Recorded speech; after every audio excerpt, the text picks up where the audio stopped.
looks better in this angle. Streaming now. Look at you there on television. You look much better with your coffee there. No, I kind of like. I just want to check there for. I think it's better there for. It's awful there. Yeah. Awful there. And no. I'm right-handed too, by the way. There we are. So Keith Wood is here, and Matt Williams. You should be there. Hello. I am Joey. How are you, mate? How you doing? Good, mate. Really good. Yourself? All is well. So I'm not sure. I'm never too sure. What part of the world are you in at the moment? Still in France, mate. Okay, very good.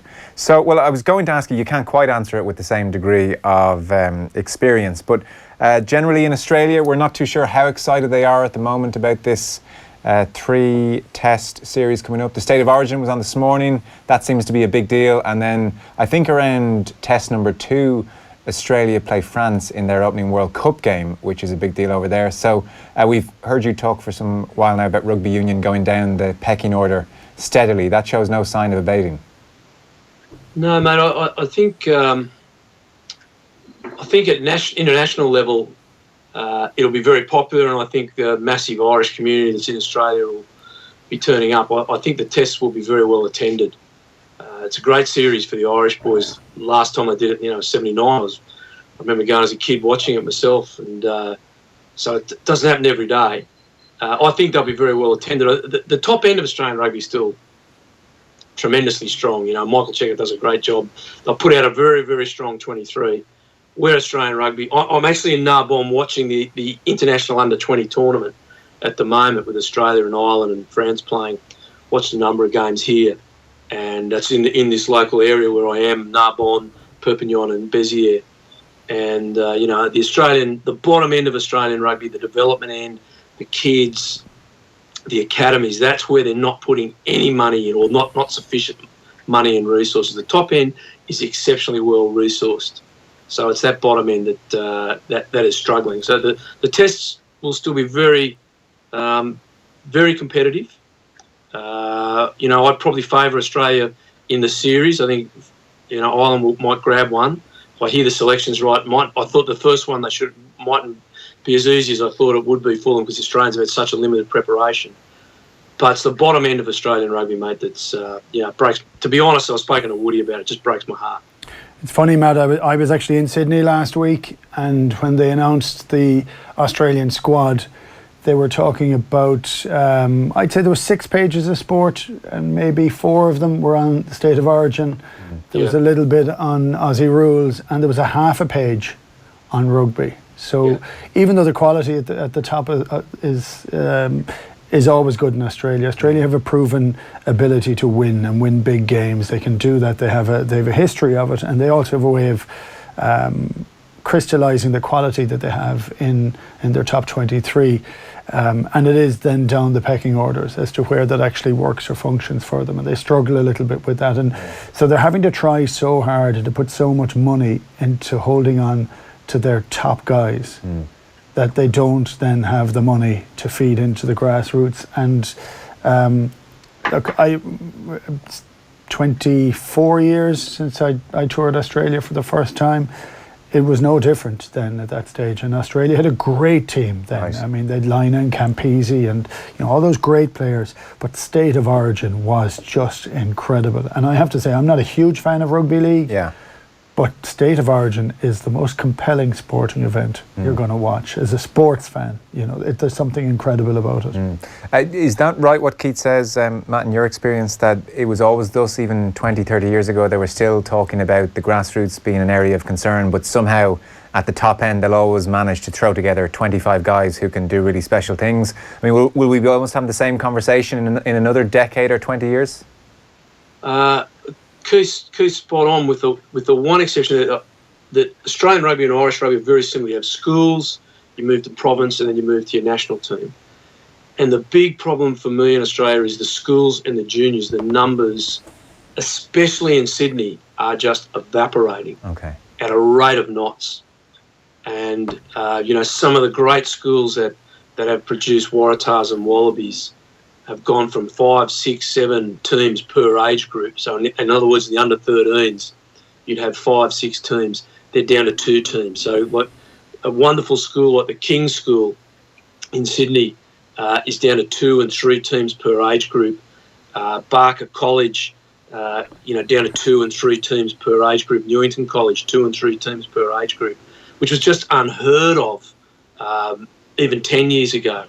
The biggest rugby club in Sydney, junior rugby club, is a little club called Linfield on the North Shore of Sydney. They had about 650 kids playing rugby at that club 3 years ago. They're down to the low 400s now.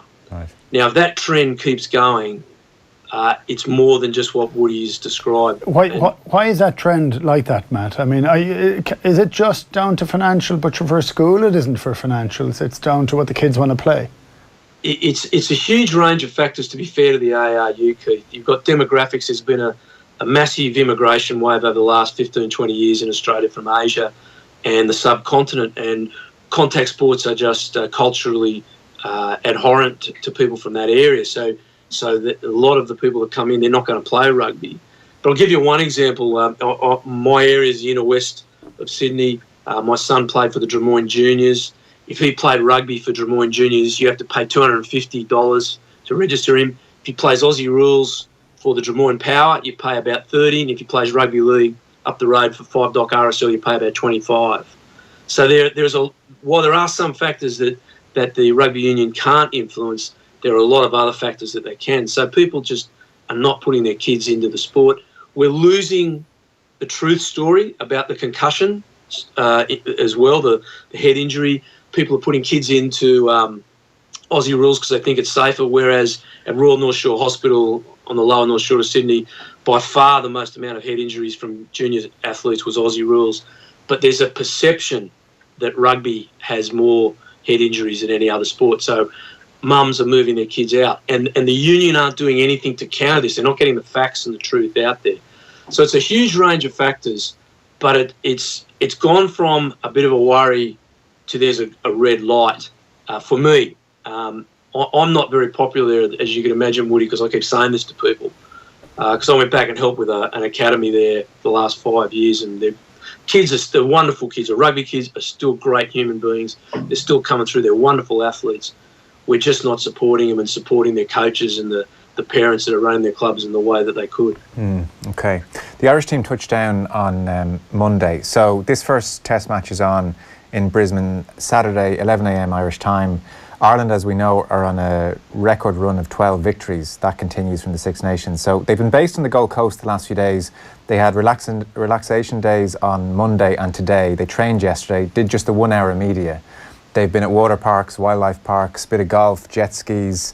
They'll go to Brisbane on Thursday and then Melbourne for the following week and Sydney the following week. The overwhelming sense I get looking online is that they're just having a nice time.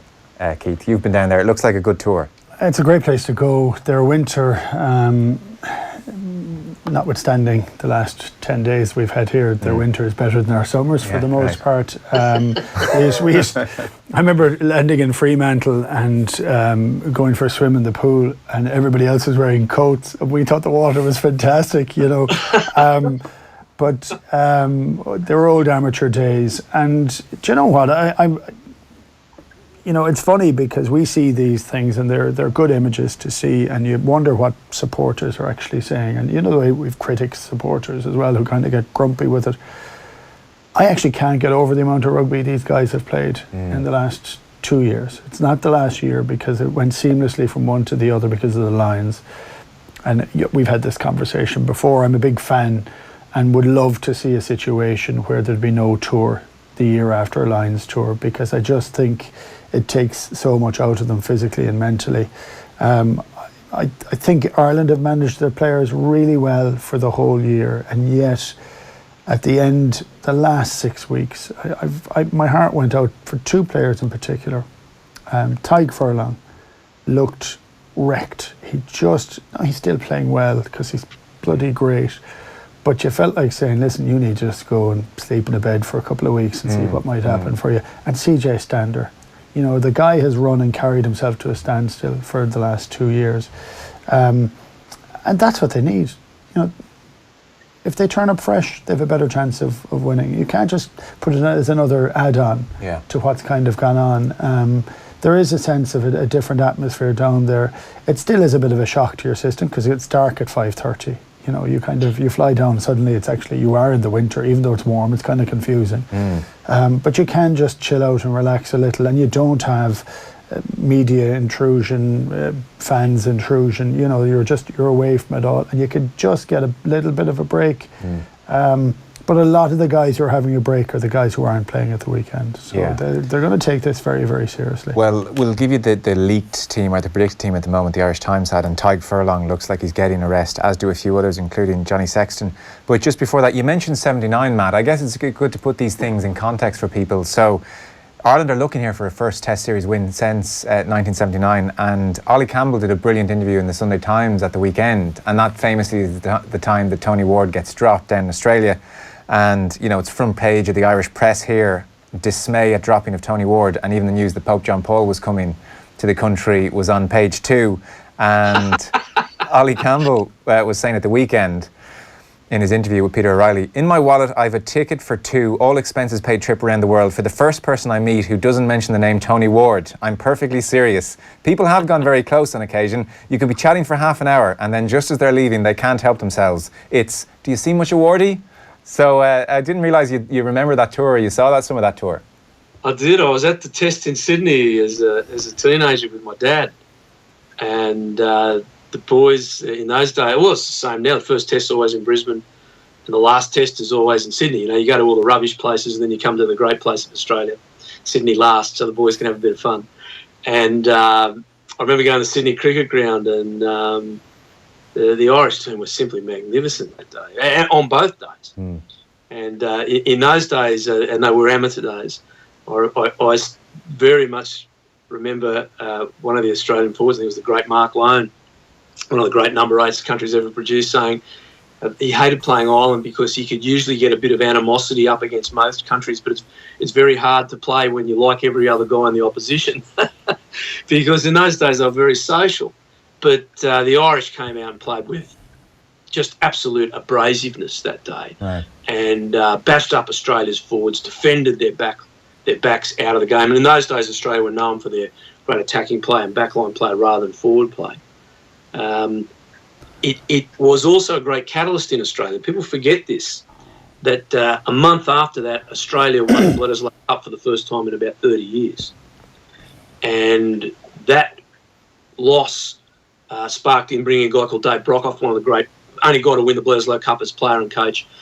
And they won the Bledisloe Cup in 1979, and they did a lap of honour with the Bledisloe Cup, and that got right up the Kiwis' noses because they hadn't won it since 1948 or something. So it was a very, very famous tour and still very well remembered. Mossy Keane was on that great tour, and there's some lovely guys. You know, they were just gentlemen. You'd see them all around. They were great guys. I was just going to say, is there a bigger gent in the game of rugby than Ollie Campbell? That guy is awesome. Well, in the piece, Tony Ward in his autobiography talked about, I guess, trying to hate Campbell. You know, like, this guy has swooped in, I'm European Player of the Year. This guy missed his 4 kicks in his previous game 3 years ago, and he's taken my place. And obviously the rivalry continued. And he talked in his book about trying not to make eye contact with Campbell, just to try and alpha male him a bit and intimidate him. And they're jogging onto the pitch one day together, and Campbell comes up behind him and pats him on the back and says, "Have a good one, Wardy." And Ward thinks to himself, I can't even hate this guy. He's just too nice. Well, I laugh at him. He came up to me, and for the first 10 times I met him, he said, "Hi, I'm Ollie Campbell." I said, "Jesus Christ, Ollie, look, you're my hero. For God's sake, will you stop introducing yourself to me? You're making me feel really awkward." He just is the most deprecating man, and very. I have to say, I remember looking back, and there was all that chat because that was when I really got into rugby. Was watching that and watching the Triple Crown in '82 and all those plays. Everybody talked about Wardy. Wardy's a really good guy too, right? So Wardy was a lovely footballer, very, great skills. Real mercurial talent, and had an ability to do an awful lot. And I remember thinking, because I was a young fella and you couldn't see the comparisons really that much, and I remember looking back at it when I was about 23 or 4, looking back at some of those games, and I'd always thought, well, obviously Campbell was just a goal-kicking 10 and wasn't anything. He was an incredible player. I mean, his skill level was extraordinary, his bravery was extraordinary. And when you go on back into those early 80s and you see the standard of his performance is amazing. Really cool. And it was a huge story when you think about it, that Wardy dropped and Campbell in. Yeah, and they tried to play both of them together for a while, and that never really seemed to suit any, you know. And I remember back at the start of, or at the end of my time, or even after that, they were having a conversation whether they could figure out having Rog at 10, and it was all linked back to Campbell and Ward, you know, Sexton at 12 maybe, you know. Yeah, well, it was 1979 on Sunday just gone. Sorry, Matt, you want to come in? Yeah, really interesting what Keith said there. People forget what a great player he was. And I had a gorgeous conversation with Ollie when I first came to Leinster many years ago. And he was a salesman for his dad's company. He used to have ties, you know, literally the ties that you wear with suits. And he'd drive around the country selling these ties, going out to different places that would sell them. And in the boot of his car, he had 10 rugby balls, the old Wallaby Adidas leather rugby balls. And every day on his journey, he'd stop at a GAA ground or a rugby field or a football, but anything he could find. No one wasn't organised. He just stopped and he'd kick for an hour.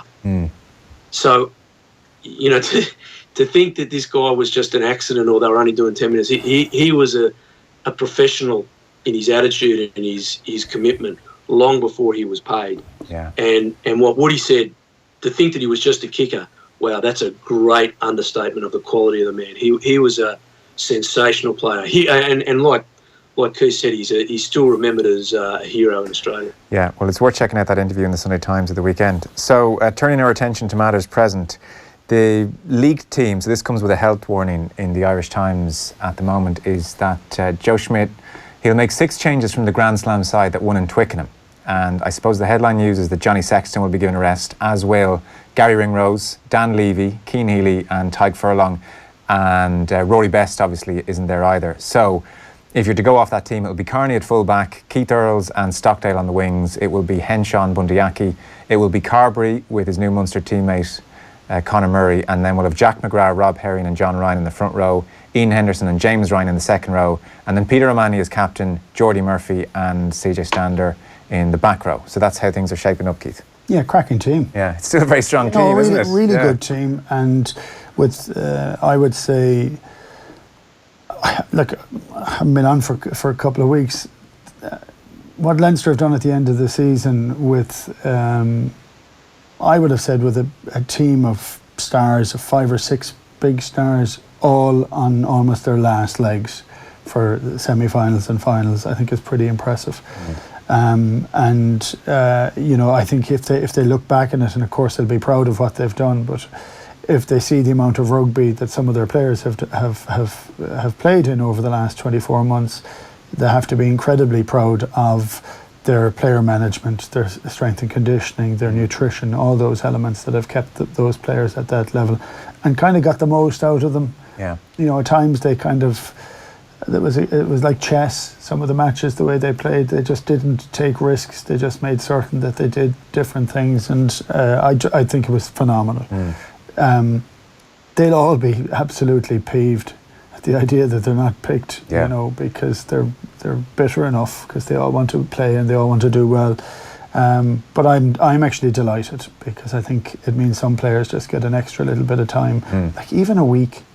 Even if you only have 1 session or 2 sessions in a week, but you're not preparing for a match at the weekend, I mean, that kind of tops up the batteries. It doesn't top them up to the top. Sure. You know, these guys are in desperate need of a proper summer holiday and a proper pre-season again for next year. But whatever they can give them, and I think Schmidt has been very canny in how he's managed the players through the whole lot. I mention again and again and again, the one guy I'm still just a little bit worried about is James Ryan. I think he's phenomenal, and I know he's going to be under far more scrutiny now and at the start of next year. And I think he's got all the skills to be able to deal with it. But it's a huge amount of rugby for a young guy to have played. Yeah. So Matt, clearly Schmidt is cognizant of the issues Keith's talking about. Do you subscribe to this notion, which is being trotted out here and there, that for Ireland to really do something at the World Cup, potentially win a World Cup or get to a final, that they have to win a series down in the Southern Hemisphere in advance of that World Cup? I've heard that line trotted out. I'm not sure I buy it personally, but I've heard a few people say it. Clive Woodward talked about doing it with England before '03. I'm with you, Joe. I don't buy it. I think Ireland have done enough over the last 2 years that if they don't win this series, that they're not written off. They've beaten New Zealand, beaten Australia and South Africa. They've won the Six Nations. They've won the Grand Slam. They've gone through the Autumn Internationals undefeated. They're ranked 2 in the world. You know, that's the rankings tell you something over a period. I don't buy everything into it. No, I don't. And especially when we consider what Keith said. And, you know, we sat next to each other during a lot of commentary over the years, and, you know, I've got a lot of respect for him. We joke with each other, but he's bloody smart. And he stole my thunder about Ryan, because I was thinking he's the only name I thought was wrong but should have been rested as well. But no, this is about development. Put Joey Carberry in. We know we got a great half pairing that are going to go to the next World Cup. Those boys don't need to prove anything. He's got Conor Murray there, because I can understand why. He's got Conor Murray running a shotgun for Joey Carberry. He's going to one of the best nines in the world. Joey's going to get beautiful service. Give him a little bit of time. Let Joey develop. And again, we don't want to talk about the past, but when Woody toured, and I saw Woody play a number of times on that tour. I remember seeing him score a couple of tries in Ballymore on a very hot afternoon. But it was a game during the week. So you play your Saturday team, and then you play your B team on the Wednesday, and they would play a lesser team like New South Wales Country or Queensland Country or something like that. And that's where Joey Carberry and these guys would get their runs. That's where they get their opportunity to develop. Unfortunately, they're not playing those midweek games or A games like they did in the old days. And they were brilliant because it allowed the young guys to fail but not be dropped. And so now what Joe Schmidt has to do, and other international coaches, they have to manipulate their teams to give exposure to young players, not overplay guys who've had so many minutes during the year, and try and find that balance but still get a performance. It's not easy. You know, it's not an easy thing to do. And I think Joe Schmidt's doing the right thing. Sorry, Joe. The one caution I would say is, and I know you're going to get onto it in a minute, I think Australia are going to come out like you won't believe. Well, that's my next question. So, I mean, look, a lot of the names jump out at us. Folau, who I want to talk about for a separate issue in a few minutes' time. Curtly Beale, Foley, Pocock, Michael Hooper. Will Genia, by all accounts, is back to his very best over the last year. So what are we looking at from Australia then? And we know about Cheika, obviously. Mate, I just think Michael Cheika has done one of the greatest jobs in coaching that I have ever witnessed, because of all the things I've said about Australian rugby, all the problems. You know, we've gone 40 games without beating New Zealand at provincial level. The Waratahs finally got up the other week. There's 40 games that Australian provincial teams have played, New Zealand provincial teams have not won. And our provincial teams' performance have been diabolical. They've sacked the Western Force. I mean, you can't write the train smash that has been on. And this Australian side, all credit to Michael Cheika, what I'm saying here, they should have beaten New Zealand in a 3-test series last year. They were at 90 seconds away from winning the test in New Zealand and to win a series 2-1. Like, that is some achievement from a country that is really, really struggling. Second part is, I think the Wallabies are really angry about all the things we just spoke about not getting the respect that they deserve from the Australian community, because the Wallabies used to be the national side. So rugby league internationally is a disaster. Aussie rules internationally is a disaster. People didn't support rugby, but they supported the Wallabies. Now, that's dropped away. And I think this team's got a bit of a bit between its teeth saying they want that back. And I think they're going to try and put that in with some performances to make the country proud. So when they played New Zealand last year, they wore an Indigenous jersey designed. The design of the jersey was by Indigenous artists, and mate, they played a game that you were really proud of. And I think they learned a lot from that particular game. And I'm expecting a really great performance and a great occasion for the 3 games coming out. I think there's a lot to prove. Israel Folau's been rested. Pocock's been rested. I don't care if they hate each other's guts. People didn't talk to David Campuzzi all year. They didn't like him as a bloke, but they would have him in the team day one. That's got nothing to do with it. I really think the Wallabies are going to have a pretty big statement. And I think Ireland are very capable of doing it, but I think it's going to be a great, great series. On the Folau Pocock thing, I mean, hard to get a real feel for it over here from afar. I'm sure people are vaguely aware of the story in some respects now. So Folau, he's a fundamentalist Christian, and on his Instagram earlier this year, he replied to a question he was asked, effectively with the assertion that homosexuals were destined to burn in hell if they did not repent. Obviously, that became a big issue. He sat down with the CEO of Australian Rugby, and he basically said, look, I'll walk away from rugby. These are my views. These are literally my views, and this is it. So tough luck. What are you going to do? David Pocock obviously is almost at the complete other end of the spectrum, very liberal guy, refused to marry his partner until LGBT community was afforded the right to marry as well. They have said the right things this week. Folau said there's nothing personal towards each other. I'm looking forward to seeing him. We're both grown men. We'll talk about these things openly. Pocock said, I just don't see who wins if we aren't able to relate to each other as humans and keep talking about things rather than having nasty, polarising debates to decide who is and isn't part of our tribe based on their beliefs. So it's definitely an issue, and Czech is, I would suspect, very mindful of it and how to manage Folau. But it seems like they're saying the right things publicly, and look, famously, nobody thinks old teammates get along, but man, I mean, Folau really raised the ante here. Well, I've tried to look at this over and back again, and we have gone into a period of time in politics, in opinion, in every different element. It is either almost right or wrong. There's no grey anymore. And do you know what? Folau's comments, I think, for an awful lot of people are distasteful. I mean, I don't agree with them. Sure. But they're his beliefs. And so is he not allowed to have his beliefs anymore? And Pocock's are his beliefs. I can tell you that I played in different teams with people who had entirely different beliefs, different creeds, the whole lot. I think that's part and parcel of it. I'd be loath, it's like there's no right answer for this either. I'd be loath to say that this has been totally blown out of all order. But in many respects, if you said, right, that's fine, that's Israel's belief, none of us believe it, let's leave it at that now, because we think it's wrong, but that's it. Where does it go then? You know, somebody's always going to be offended, irrespective of what you say. Somebody's going to be offended. Are you supposed to deal with that on every basis all the time? I don't know. So if you're going to say that two people have different beliefs and have different elements, and they'll argue playing, not a chance. Yeah. The guys will go on the training field, will do what they're supposed to do, and train and play and properly, professionally. I think we're in a period of time where every comment is there's a level of scrutiny on every comment, to the point of where it affects everybody with it. I don't know. You're entitled to your belief. Yeah. And if it's not illegal to have your belief, even if it is distasteful, I just think it makes it I just think, for me, he was asked a question, and he is a fundamentalist Christian, and that's his belief on it.